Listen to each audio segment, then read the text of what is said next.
જય માતાજી. તો આજે જો નાઈ તો હું આવી ગઈ છું કિચનમાં. તો આજે મારે બનાવવાનું છે ટીંડોળાનું શાક. તો ટીંડોળા લઈને સમારવા માટે બેસી ગઈ છું. તો જો ટીંડોળા મેં સમાર નાખ્યા ને પછી એનો વઘાર પણ મેં કરી દીધો છે બધા બેઝિક મસાલા નાખીને. અહીંયા જો મેં મસાલો સાફ કર્યો છે ને એટલે બધી વાડકીમાં મસાલા નાખી દીધા છે. ને જે કાવ્યાની ગોળ આટલી થઈ છે. પછી મારે કચરા તો કરી નાખ્યા હતા, પોતા કરવાના બાકી હતા, એટલે હું શાક વઘારીને પછી આવી ગઈ પોતા કરવા માટે.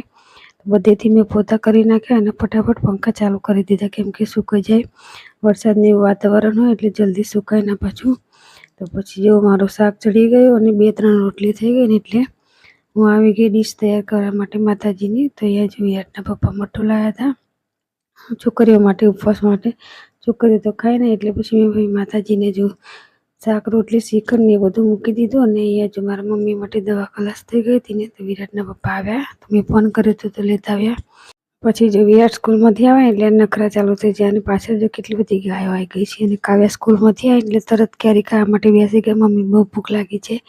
ને જો સાંજ પડી એટલે મેં બટાકા બાફવા મૂકી દીધા બાળકો માટે. મોડું જમવાનું બનાવવાનું છે તો મોડી રોટલી. અને જો દ્રષ્ટિબેનને લૂણીની ભજીયા ખાવા છે તો લૂણીના ભજીયા માટે સમારવા માટે બેસી ગયા છે. ને જો આજનું કંઈક વાતાવરણ આવું હતું.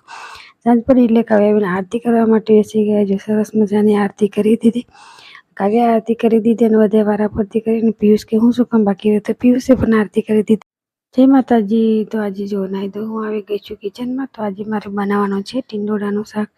તો ટીંડોળા લઈને સમારવા માટે બેસી ગઈ છું. તો જો ટીંડોળા મેં સમાર નાખ્યા ને પછી એનો વઘાર પણ મેં કરી દીધો છે બધા બેઝિક મસાલા નાખીને. અહીંયા જો મેં મસાલો સાફ કર્યો છે ને એટલે બધી વાડકીમાં મસાલા નાખી દીધા છે.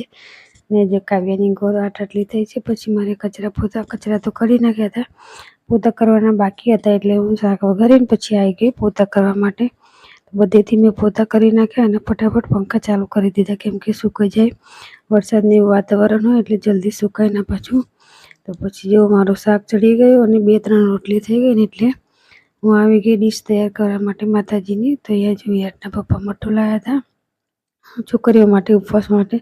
છોકરીઓ તો ખાય ને એટલે પછી મેં ભાઈ માતાજીને જો શાક રોટલી શ્રીખંડ ને એ બધું મૂકી દીધું. અને અહીંયા જો મારા મમ્મી માટે દવા ખલાસ થઈ ગઈ હતી ને તો વિરાટના પપ્પા આવ્યા તો મેં ફોન કર્યો તો લેતા આવ્યા.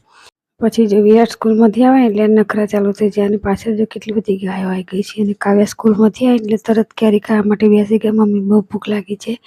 ને જો સાંજ પડી એટલે મેં બટાકા બાફવા મૂકી દીધા બાળકો માટે. મોડું જમવાનું બનાવવાનું છે તો મોડી રોટલી. અને જો દ્રષ્ટિબેનને લૂણીની ભજીયા ખાવા છે તો લૂણીના ભજીયા માટે સમારવા માટે બેસી ગયા છે. ને જો આજનું કંઈક વાતાવરણ આવું હતું. સાંજ પડી એટલે કાવ્યાબેન આરતી કરવા માટે બેસી ગયા. જો સરસ મજાની